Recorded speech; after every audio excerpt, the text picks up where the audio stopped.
But then the hated one especially, he really brought it to foresight. I'm not trying to get political, but for example, China's social credit score. If you jaywalk, they have cameras all over. And if you jaywalk, you lose points on your score. And then if it goes down enough, that can have serious limitations on your lifestyle, like where you can travel, where you can live. You might even get shunned from the society. And that just sounds very dystopian, like a Black Mirror episode. And today's guest went from volunteering at B-Sites to a callback that changed everything. And now he's on the blue team at Quadrant. So if you are chasing your first cybersecurity role, this episode is a playbook.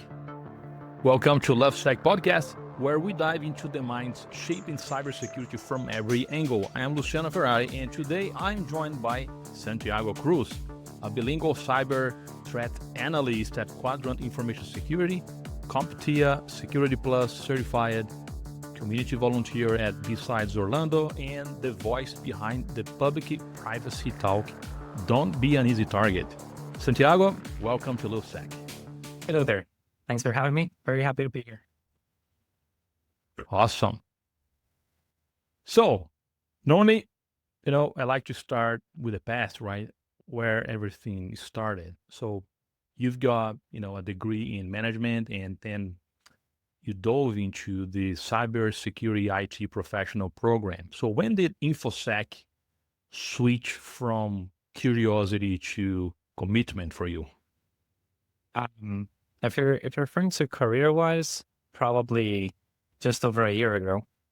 The way it started all was I didn't have much direction back when I was a student. I was just trying to find something that would give me the most prestige and money as soon as possible, which led me to the physical therapy path. I wasn't a fan of chemistry, so that led me to business and real estate. But I was just in it for the money, so very quickly I got burnt out and I was just wandering through different jobs. And right before I graduated, around April, I graduated in July of 2020, but around April, I'd started seeing these YouTube recommendations for your online privacy and how to be safe online and all the threats that there are with capital surveillance. So that caught my interest. And as soon as I graduated during COVID, I had a lot of time on my hands because I had left my prior job due to health reasons with COVID and all. And with all the time, I ended up looking into personal privacy and security. And a couple of years later, I decided to just not listen to all the people who told me that this stuff was for the movies and fantasy, and I just made it a career. That's really cool. And you taught English, right? And you worked in high velocity customers roles. So how did that, sharpen your security communication superpower that we have today? Yeah, so I did have a lot of customer support roles in different sectors, from real estate mortgages to health insurance and education scholarships. And that, yeah, I even worked a bit of sales face-to-face and out in public. And all of that definitely helped to sharpen my communication skills and also help see things from other people's perspectives. That's how customer service helped. And then in regards to the education, when I was teaching English in Colombia, I got to see what people think and how they learn. And especially even though I'm originally from that culture, I've been in the US since I was 4. So it's been a while since I was living in Colombia, and being exposed to how they think and how they view our culture in America really helped to expand my eyes on how much diversity there is in the world. And No, it was great. And this ThinkPad, T440P project, flashing skulls, BIOS, disabling Intel ME, and eyeing light brute. So what did that tinkering teach you about real security work? Sometimes you gotta get your hands dirty, and you might have to take some risks, but you just gotta take them. I say that because the goal of that was, I don't know if you're familiar with Intel Management Engine. That's this operating system that in Intel processors. AMD has its own version. I can't think of its name now. But so it's this operating system that runs on processors. And as long as that processor has power, that can be remotely activated to reach the internet, take full control of the computer and operating systems on the hard drives. And it's basically a complete computer within the processor itself. And it's had vulnerabilities before, critical vulnerabilities. So of course there's reason to be distrustful of it. And that's the goal that was the main purpose of trying to install this other BIOS, to disable that or at least neutralize it to reduce my attack surface. And to do that on that particular model, I had to take it apart and clip it to a Raspberry Pi and just run these commands. That first few times I butchered it, I thought I'd lost the machine because you only get a few shots at flashing a BIOS chip. After that, it just doesn't take flashes anymore. It's not designed for that. And then you just need a new motherboard or to solder a new BIOS chip onto it. So yeah, ultimately it worked out, and after a few tries, and I was relieved. Yeah, it was really cool. So, and you talk it briefly here that, I think you are from Colombia, right? So let's talk about immigration and starting over. So what was the toughest part about building a career while, navigating paperwork, timelines, and culture shifts? Any wishes like a known this sooner? Or if I knew this sooner, going to be better moments like this? Yeah, I can only speak partially on that behalf because I'm a dual citizen, so the visas and work permissions didn't apply to me. However, if you do want to get a decent job, and if you did go to college abroad or in a different country, you will want to make sure that you get that lengthy process of validation done prior to moving. I learned that the hard way, and that's a big part of the reason that I ended up returning a lot sooner than I did, than I wanted to.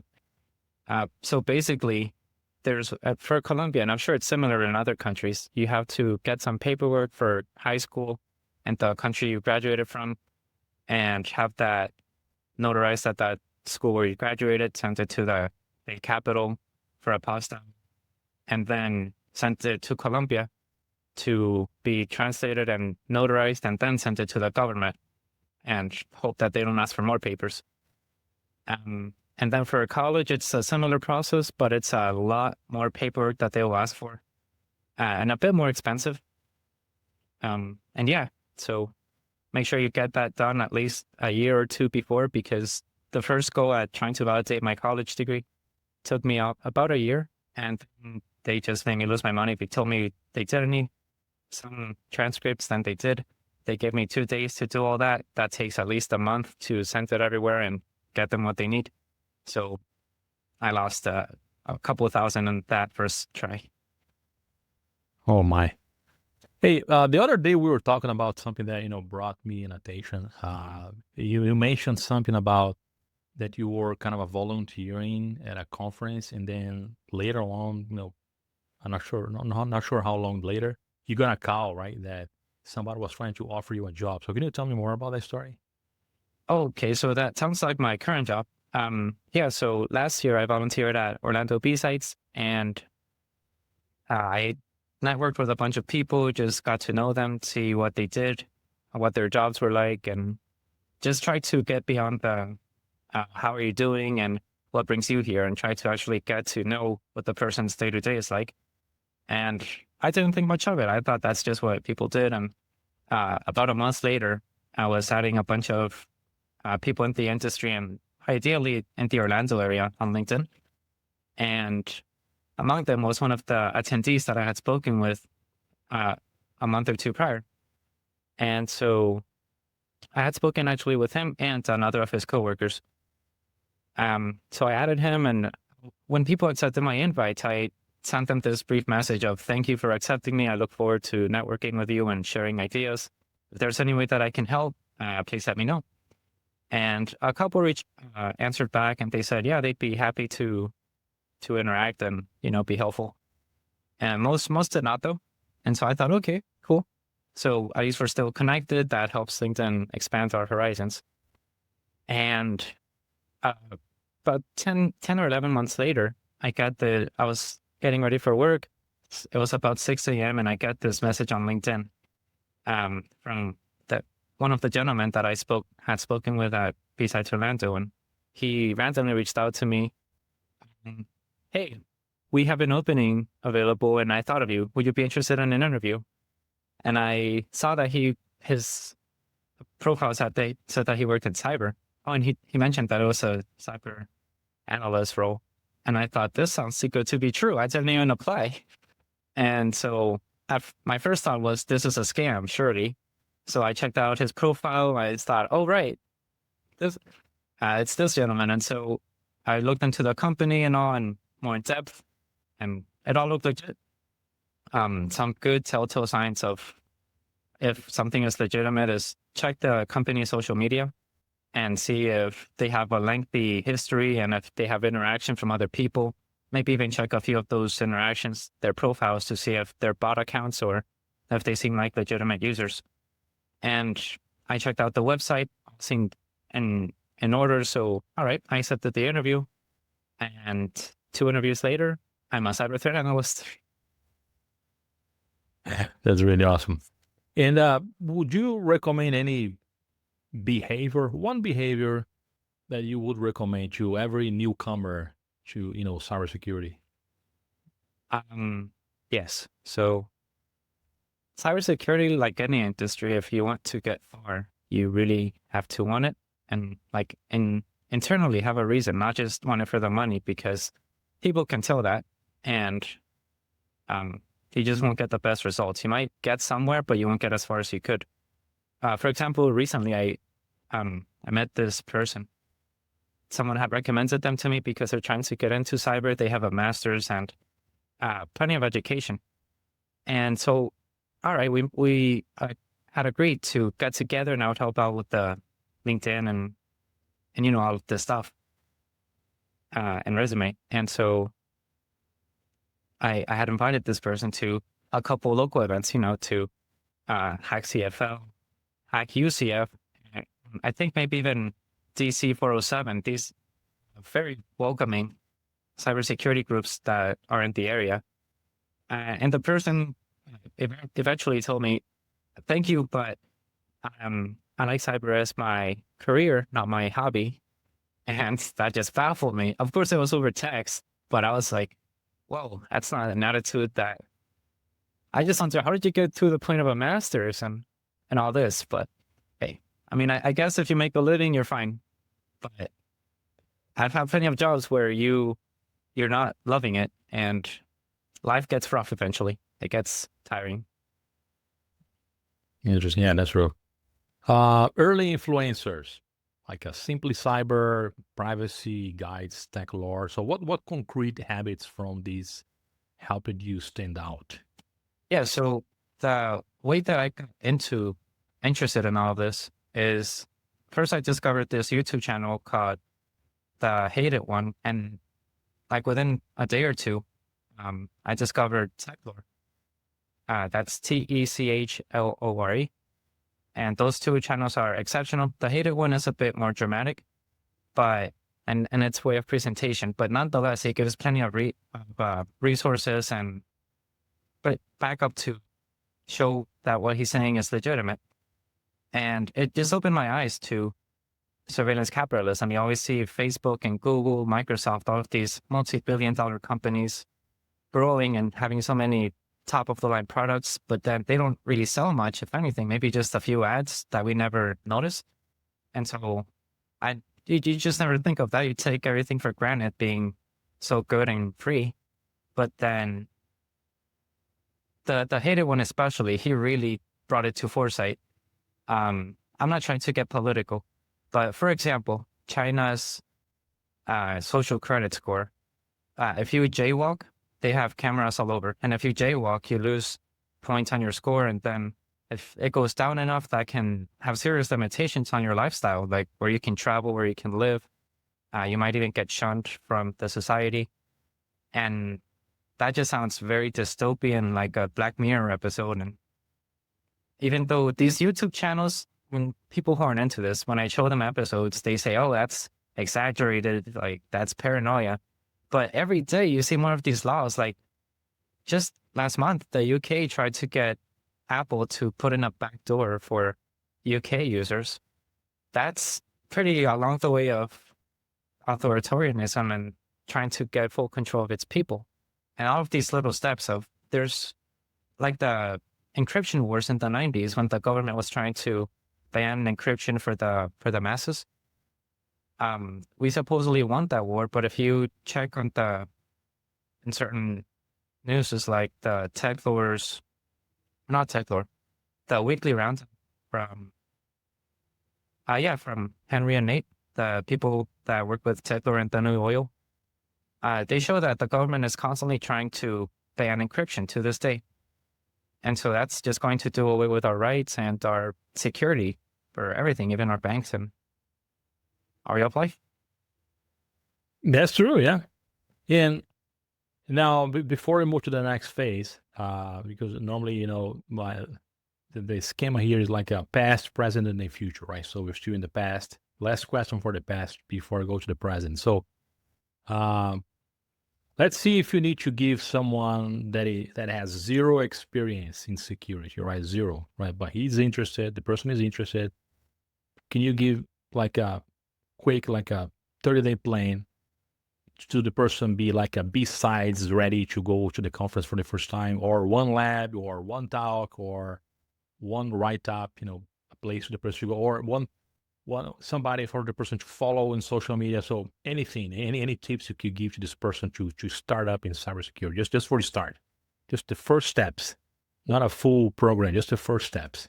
Absolutely. If you're just looking for the bare minimum, like the first steps for getting into the industry, which is different from personal privacy and security, just to get into the industry, you can find any number of training guides or practice exams or YouTube videos, whatever you prefer. For the Security Plus, that would be a good option. Look for guides and just get familiar with the lingo, the general concepts, what's a VPN, why it won't make you anonymous all the way, what's fingerprinting, what's Tor, is it really bad? And just the basics, know what the things mean, have a general idea of why they are what they are. And if you notice that you're getting overly curious about something in particular, like networking or Bluetooth, why does it do this? Or what are Bluetooth attacks? If you know, try to always be conscious, not just with this, but with everything in life. Be conscious of where you're drawn to, because that's going to help you find your passion sooner and help you find your way in life, whether it be with your career, with friends that will benefit you, or even a life partner, whatever it be. Just be conscious of where you're attracted to. Good. All right, now let's move to present, okay? And congratulations on landing, you know, cyber threat analyst at Quadrant. So what does, you know, eyes on target monitoring actually look like in your day-to-day? Yeah, so there is a constant flow of logs. They tell me that it's a different flow at the nighttime, but I haven't done those sorts of shifts yet. So far, during the daytime, you will see some repetitiveness on some logs, and it can start to feel mundane at times, like you just want to run through it and get it done because you've seen it 1,000 times. But when you start getting too comfortable is when it starts getting dangerous for you and for your clients. So never get too comfortable, just like when you're driving, even if you've done it 1,000 times, keep your eyes on the wheel. Verify that it is the same ticket or alert that you've seen before, and before you mark it off, ensure that it is the same, because bad actors will oftentimes rely on that. Just fatigue, just how when they do SMS bombing, they just constantly send the same thing and hope that eventually you slip up. You just gotta have patience and check every alert as if it's new, but still work on improving your speed. And you got a good point that I'm going to ask you now. Bread and butter telemetry. So SIEM, IDS, IPS, firewall, Windows, Linux logs, whatever. Which sources you go first and why? I see. So the way that our systems work, there are sensors, and depending on where the alert came from, that's where we would check. And if it makes sense to look somewhere else, whether it be because of a potential DNS, if it's network-based, you might want to double-check with DNS or with a certain user. And different companies, of course, will have different systems that some will offer some details, others will offer different details. So that will vary a lot. I've been in this role for a bit over a month now. So not all of the tools are available to me quite yet. Yeah, it'll just vary. First thing would be seeing where the alert came from and investigating from there, see if it seems benign, and then if you need to branch out somewhere else. And I can't speak on everything because I haven't gotten the full access yet. I haven't graduated the training fully, but that's the first step. Now I wanted to get your insight about what surprised you most about the SOC once you were in the chair, right, working, Yeah. versus you expected when you were just like having training courses or watching YouTube. What was the big difference for you? Oh man, I expected it to be a lot crazier and I needed to know a lot more than I do. I mean, don't get me wrong, I do know a bit, but at least in this company, everyone is very welcoming, very understanding. And if you don't know something, even if you have to ask it 2 or 3 times, of course, try to retain things, but they're very patient and they don't expect you to know everything.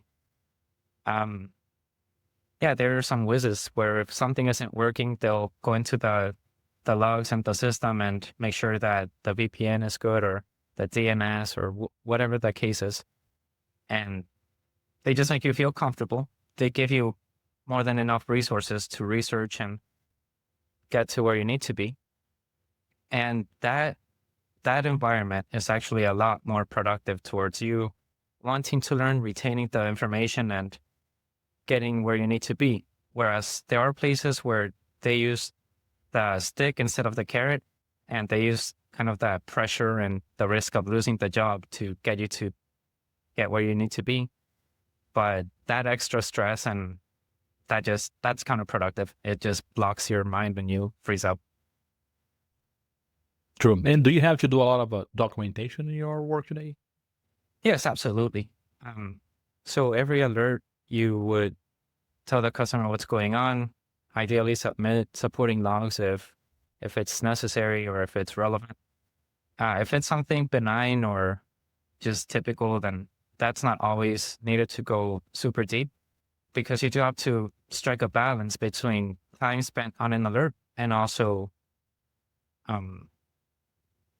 getting all of the other alerts in, because sometimes that board will just blow up and you'll go from 2 or 3 alerts to over 100 in just a couple minutes. So it's very variable and you need to be flexible.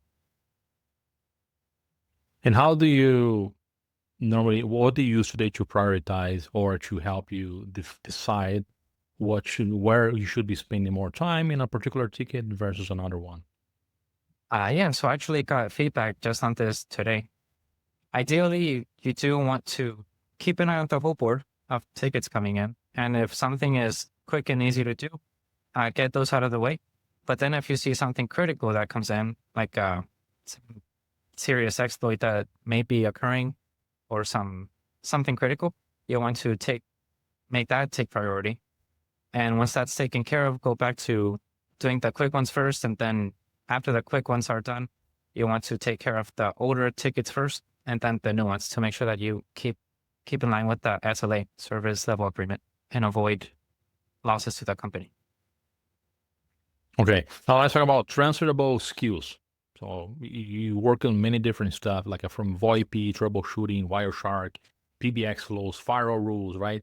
And also MDM work at, I think it's Mosile. So what transferred well or beautifully, right, into your current role for detection and triage? What are those experiences that helped you more today? Yeah, it's hard to tell exactly pinpoint where everything came from, because at some point it just becomes a big mix. But the communications goes with the customers. When I call them in, I'm a lot more comfortable on the phone and more confident than when I was at other jobs when I was just starting to take calls and make calls. Um, the patience, I know that, for example, at my job I had at a telecoms company, I had a trainer who was very detail oriented and almost to the extreme, and he definitely made me take that to heart. So, especially at this job where you have to make sure that nothing slips by because the smallest thing can actually be an intended disguise from a threat actor. So that was definitely helpful. Um, and he also taught me to slow down. I tend to go straight to the point and hurry up on things. But if you just take a minute to breathe, make sure to read things twice, 3 times, and even if you feel like I've read it, I'm good to send it, read it again. Just take a moment, because once you hit that send button, if you mixed up the customer's name or one alert with another big thing that I have learned to do from the time working with the MDM service is be very organized. If you have different tabs with, say, one customer is here and here's another alert in here, that's just a recipe for trouble. Sooner or later, you're jumping between different customers and you're going to put a response for one at the other. And if you, God forbid, if you do send one customer another one's sensitive information, there is serious liability there. So I do keep organized and only keep open what you need, especially if there's potential risk of mixing up information. That's a good advice, actually. So you also use LLMs to accelerate IVR scripts and docs. Any tips for juniors using AI without becoming dependent, like a prompt, verification, logging, assumptions? Yeah, so actually, you can, some people can't become over dependent or even reliant on these services, but the moment you do is going to be the moment that you're going to find yourself in trouble. And I don't just say that because, I know it sounds cliche, but that you mentioned, that was on the phone service mainly when I was troubleshooting VoIP services and also making these documentations. So I would tell it, okay, I'm building a training document for the new people, and I'm also setting up these prompts for companies and their voice machines, IVRs.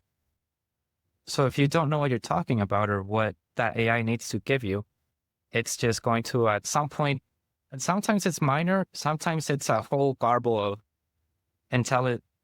legible English that isn't accurate. It might give you menus that don't exist, options that aren't there, or whole categories that are just entirely irrelevant. So you do need to know what you're looking for, and its main purpose is just to speed up the grammar and putting things into words. But then read everything and double read it, because its grammar can be so good that you get confident, but its actual material is faulty or missing significant portions. Like, okay, but how did you jump there? You have to go through these other menus to get there. So what about now any detection or any other situation from your job that you can share that you were proud of that you did, like something that you did that you were proud of? Yeah, there have been occasions where I was looking at an alert. This was mainly in the beginning. Now when I ask for help, it's mainly things that I really need to dig deep in the weeds to the logs, and at that point I'm just lost. But there have been times where they tell me, yeah, this one you can mark off or whatnot. But then I noticed that one little detail was off. But as I mentioned earlier, don't get overconfident. Maybe something in the subject line was a little different, or the username was a bit off, so it was a completely different user. And those little things you can, my go-to is just Control copy or Control C, Control F, Control V. So copy, search, paste. That way you have no chance of one little character, or even if it does look identical, and it is apparently, if a bad actor uses special characters from other languages, like how the A's look the same, that's impossible to detect with the naked eye. So if you use Control F, they're not going to fool the computer. It'll recognize that the ASCII is different. And I just find that to be safe for my job. and save for the customers. Save you time. You don't have to go manually looking through every character, and I would just point it out. That was fun.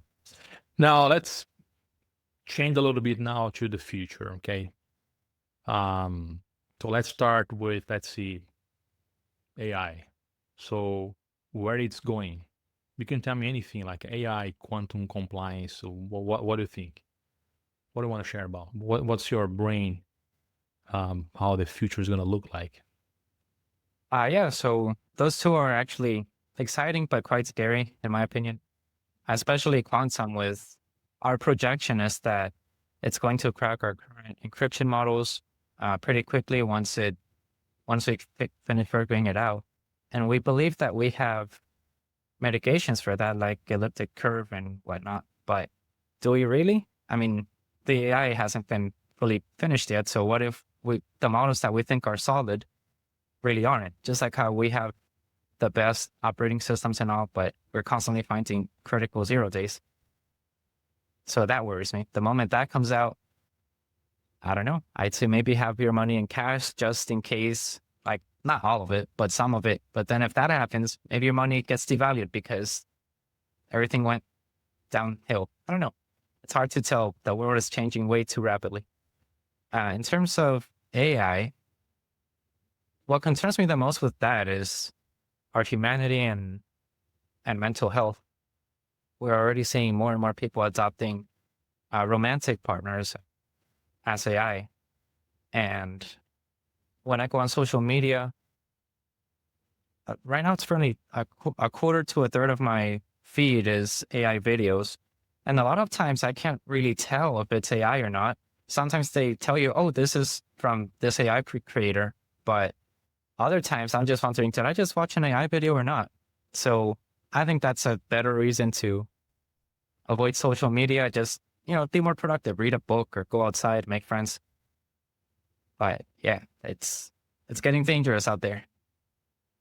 Yeah, that's really, that was funny because you remember that my son a couple of days ago, he asked me, hey, he's 10 years old, right? And he's in 4th grade. And he said, hey, what do you think I can do when I grow up? Because, a lot of jobs are going to be replaced by AI. So what kind of a job I can have? So it's a good question. So that's 10-year-old already thinking about those kind of things. So this is going to impact us a lot, I'm pretty sure. Now, AI in SOC, because you are in SOC, right? Security Operations Center. So what are helping analysts like you today, like alert summarization, enrichments, natural language, pivots versus what you think is a kind of a hype? So what guardrails do you use to keep AI outputs trustworthy today? So at times AI will be used to get clarification on very minor things, like what a command does or what a certain log could mean. But that's just always a part of the toolbox, since AI is well known to have hallucinations. You can't really fully depend on it. But it's a good starting point. It'll at least lead you in the right direction. And then you can take your research from there. Something that us and everyone else should really keep in mind when doing anything with AI is that most models are not private, especially if it's not locally run, or particularly if it's not locally run. Everything you put in there, ChatGPT or Gemini, whatever, that company is going to have it. And just recently, ChatGPT had a debacle about them releasing chats to Google searches and people running into social security numbers and all sorts of things from its private users. So be very careful what you put into AI, because that can come back and bite you in the butt. Yeah. About quantum computing. So when you think forward, so what's the practical takeaway for newcomers? Learn the crypto history, know where post-quantum fits, or just keep an eye on the vendor roadmaps? What do you think? Yeah, well, I wouldn't be able to say too much on quantum, or I don't think anyone would be really, because it's basically when the first binary computers were coming out. People thought they would make exceptional calculators, but no one imagined that they'd be the tools for us to video chat over phones. No one even thought that was just fantasy. So I think quantum is just in such early stage that it's impossible to have any prediction on that. If anything, and especially with AI, the best you can do is learn how it works. Don't become enamored by it with thinking that it's smart or anything. It's basically, from my understanding, and I'm no AI expert or crypto expert, AI is basically just a statistical model where it's trying to predict what answer you would like best based on what it was fed before. So with that in mind, see how you can leverage AI to produce value for others. As long as you can produce value and that can't be easily automated, you should be fine. So if someone only has Security Plus today, right? Certification. So what 2 portfolio pieces should they build this month to be ready for an interview? So you're asking what can they do on their portfolio to be better prepared for an interview if they have a Security Plus? Yep. They just have Security Plus, yeah. Yeah. So if So you have, what they should be, what they should build, like labs, stuff like that, right? That you give them some kind of a hands-on that will help them to be ready for an interview. So if you have your Security Plus and you want to be prepared for either getting an interview or for an interview that's already there within a month, labs that you should do, look into jobs that you would be interested in getting and see what they ask for. For example, if they mention Suricata or Snort, OpenVAS, all of these tools, especially look for the open source. They tend to just be free, so you can practice them nilly-willy. Yeah, just look what tools they want, see how you can make a testing environment, and here AI can be helpful. There's no risk of you divulging risky information, and if you fail, if you do something wrong, well, then you learned, and you can even write about that lesson learned on LinkedIn. Help other people who are trying to come to your spot. So yeah, just check online for what tools they're using and labs that can leverage those tools in a realistic environment. Okay, now besides those kind of things, what else you recommend? To volunteer in somewhere or to be trying to be involved with the community, like a hack, CFL, whatever. So what do you recommend? Yeah, so there's this phrase out there that you guys might have heard. It's not about who you know or what you know, it's about who knows you. And as my current job shows, that is how it worked out. And it's not just that the guy liked me, so he gave me the job.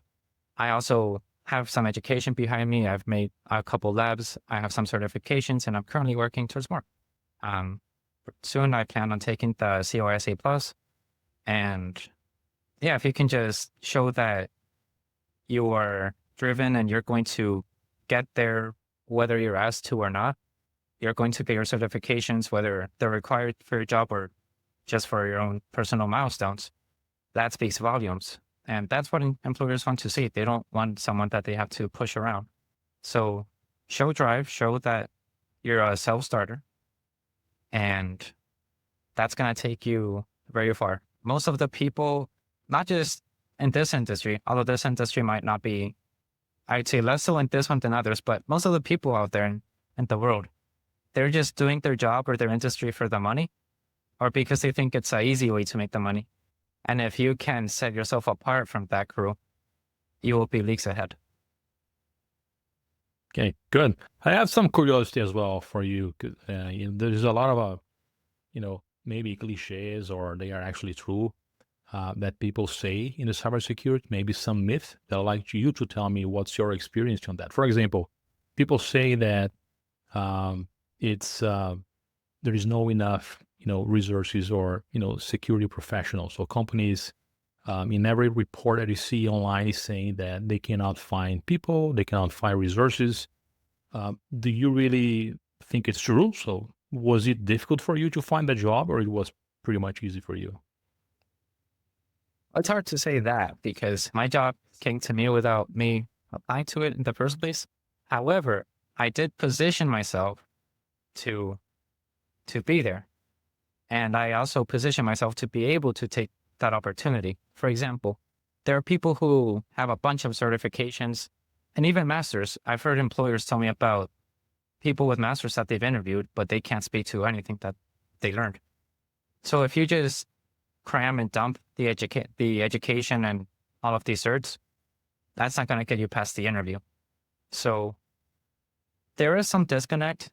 A lot of employers are looking for high quality or well experienced individuals, and there's only so many of them. So at a certain point, either they have to pay more via headhunting, and still, if they just poach people, they might eventually get poached back. Or they can train. I'd say invest in the future, invest in training the newer people. And yeah, the US has plenty of enemies, and the more we can protect ourselves from the threats out there, the better. Also, real quick, you had mentioned if it was hard for me. Oh, yes. So with that being said, you asked if it was hard for me to break in. Like I said, I do try to stand apart, and honestly, it didn't take much effort. Like I mentioned, if you enjoy it, it won't be effort technically. So if you just go to the meetings, you show up, you make yourself known, that sets you apart from 99% of the people. For instance, there's the ISACA and ISSA meetings that happen here in Central Florida, and I'm sure those are global, but those happen. And the times I've gone to said meetings, the people in their early or even in their 20s that I see, maybe a handful, if that. And most people are mid to senior level in their careers. They're way ahead. And so you think, if there are so many people trying to break into this industry, especially here in Orlando, we've got UCF, which has a pretty significant cyber school, and plenty of other colleges in Central Florida. Where are all of these students? Because if you put yourself in the shoes of the employers, these jobs require a lot of trust. You're getting access to very sensitive information, and if you don't take it seriously, if you just blow it off, you're a big liability to their clients and to the owners. They can get sued and maybe even risk prison. So there's a lot on the line. Do you think that they would rather trust someone that they met in person, that they see who is actively pursuing this path, or some stranger who sent in an application on LinkedIn? And for all you know, they could just be some foreign spy trying to get into US systems, which there's a particular country that's been known to do that. Well, a couple, but one of them has been making waves with job applications. So yeah, put a face to that resume. Good. Thank you. There was a report from recently, I think this week, from IS Square, the one that detains the CISSP certification, that talks about, new employers are caring more about certificates like a CISSP or Security Plus, that kind of stuff, rather than degrees. Like I have a bachelor degree in these and or mastery. Do you agree? What's your take in that? Do you believe that? Do you agree? What's your opinion on that? I think that depends a lot on the employers.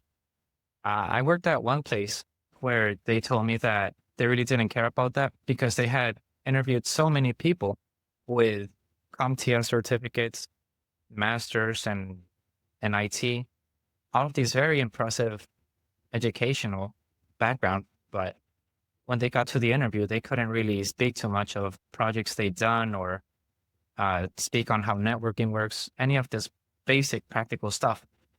So again, if you're just, a lot of people would pass all of these exams by cramming and dumping the information, and it'll show. It'll show, and if you're in that position, you've really just achieved on going through a lot of stress, passing these exams, burning a lot of money and time. So get into it if you enjoy it. Otherwise, you're just going to be fighting an uphill battle. When I got that job, I only had my Google IT support certificate from Coursera, and maybe the CompTIA IT fundamentals. I'm doing a boot camp. I was just starting out that whole process. I didn't have much in IT credentials to my name, and nonetheless, I beat out people with masters and multiple CompTIA certifications, all because I could speak to my hands-on knowledge and they saw my passion for it all. So papers on everything. Now, let's go about quick question for you.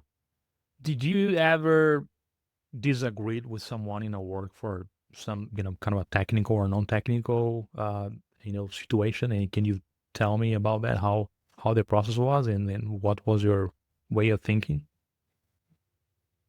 Yeah, so there have been roles where the team was small and it became very tight-knit. I would say a wise piece of advice that I had heard before and eventually I learned the hard way.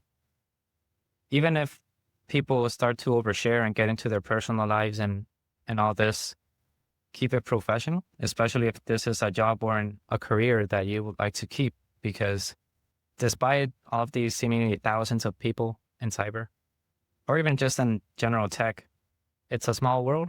And with LinkedIn and social media, it's easy to get a hold of people who know you much longer and keep professional life professional and keep personal life private. And yeah, keep that distinction, that barrier present. Be friendly and still make a benign, friendly comments, but the moment that line starts to fizzle, even if others let it happen, is when you're opening the door to a Pandora's box that it lends itself to a lot of trouble. I'll put it that way. Take it from my And you do not want that. I know what you mean. So now, what do you want to be in 5 years? So you're so young in your career. So, certifications that you think you want to achieve, or what you want to be doing in your job in the future, what do you want to be? Yeah. So at some point, I would like to have my own business. I really enjoy teaching. And if I can basically do what I'm doing now, but in a bigger scale, I'd love it. I've already done a bit of consulting to individuals and a few small businesses. But if I could be a larger scale consultant and have that be my personal brand, my personal business, that's the goal. Will I be able to achieve it in 5 years, or will I feel like I still want to get my preparation before I take that on? We'll see. Awesome. Now we get to the fire side questions. That's my favorite spot here. It's gonna be quick, right? Instinctive answers only. Okay, don't overthink. Just go right and just respond. Okay. Favorite hacking movie? I don't know about movie, but show would be the classic Mr. Robot. Mr. Robot. Yeah, really cool. Most underrated security tool? Most underrated. Do you mean tools that we don't use or aspects of security that we neglect? Underrated, that people don't give a lot of value, but they are really powerful. I don't know. Operating systems. Most people don't take into account that Linux and Graphene OS will take you a lot. Can't secure an insecure operating system, or a not private system. Coffee, tea, or energy drink? Tea. Dream keynote speaker you would love to hear? Henry from Techlore. Nice. All right, Santiago, thank you so much for sharing your time, stories, and insights. And thanks for everyone that is listening. Stay curious, stay secure, and we'll see you in the next time on Lufsec. Thank you.